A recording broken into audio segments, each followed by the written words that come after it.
Eto guys yung dahilan kung bakit ako nagkaroon ng restriction sa YouTube dahil yung previous na video ko doon sa gun show is naipaliwanag nila ng maayos itong mga baril nila, kaya parang ayaw ni YouTube. Nagkaroon tuloy ako ng active violation until December 3 ma-expire. Kaya eto, gusto ko lang ulit i-share yung mga baril nila.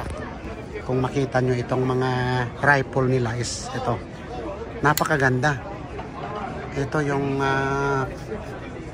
titanium na yung kanya guys. Yung BCG niya is titanium including the muzzle. Yeah. Hey bro. Yeah, good. I just take video. Yeah.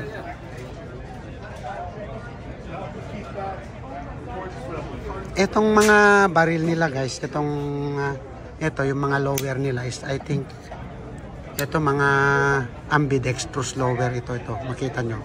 Meron siyang ito, magazine release at saka bolt cuts release sa kabila. Ayan. Ang ganda. Nagbebenta sila dito ng parts by parts. Ito, makita nyo.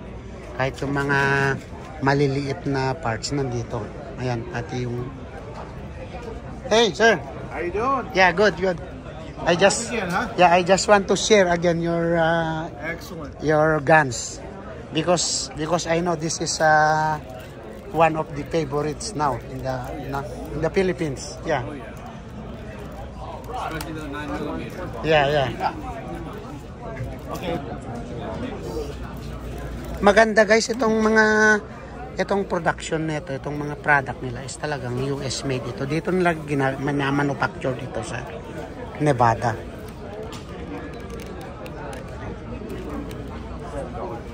Meron silang mga dust cover kung gusto mo ng dust cover. And they have good design. Wow.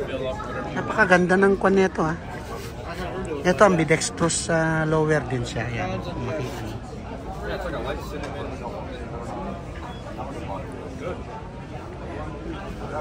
Yan. Ito yung AR9.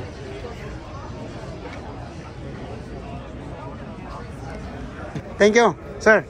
Yeah. Maraming salamat ulit guys sa pagsama sa aking video.